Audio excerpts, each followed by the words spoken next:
সুপ্রিয় দর্শকবৃন্দ, আমি আজকে চলে আসলাম Jhenaidah dream valley park, Johan পার্কে। তো আপনাদেরকে আজকে ঘুরে দেখানোর চেষ্টা করব পুরো পার্কে কি কি সিনারি আছে, কি কি দর্শনীয় জায়গা আছে।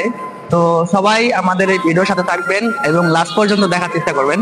তো আমরা টিকিট কাউন্টার থেকে শুরু করে প্রত্যেকটা রাইড চড়ে দেখার চেষ্টা করব যেখানে কত টাকা খরচ হয় আর আমরা কতটি রাইড চড়তে পারি আর কি কি দেখতে পারি ভিতরে। তো চলুন ভিতরে যাওয়া যাক।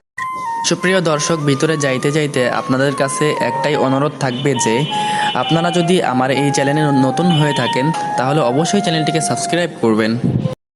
আমরা এখন চলে আসলাম টিকিট কাউন্টারে। এখান থেকে আমরা টিকিট সংগ্রহ করব।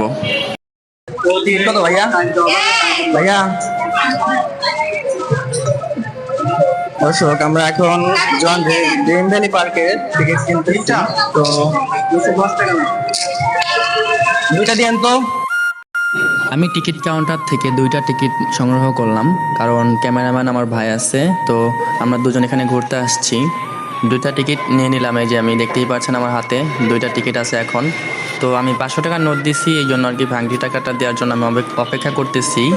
তো ভাঙটি টাকাটা দিলে আমি এখান থেকে যাব সরাসরি ভিতরে চলে। তো টিকিট কেনা কমপ্লিট আমাদের এখন। সুপ্রিয় দর্শক, এখন আমরা জোয়ান ড্রিম ভ্যালি পার্কে প্রবেশ করছি। টিকিট কাউন্টার ভাইয়া দুজন।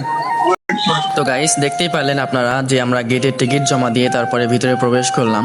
ভিতরে প্রবেশ করার পর এখানে আপনারা প্রথমে সেরকম কিছু দেখতেই পারবেন না, কারণ জায়গাটা অনেক বড়, আপনাকে ঘুরে দেখতে হবে পুরো জায়গাটা। দেখতেই পাচ্ছেন এখন কিন্তু সকাল কেবল 10টা বাজে।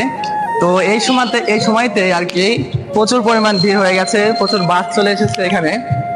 এই ভিডিওতে সেরকম কিছু দেখাতে পারলাম না, তো নেক্সট ভিডিওতে আপনারা অবশ্যই দেখতে পারবেন। আর যারা যারা এখানে ঘুরতে এসেছেন তারা অবশ্যই কমেন্ট করবেন।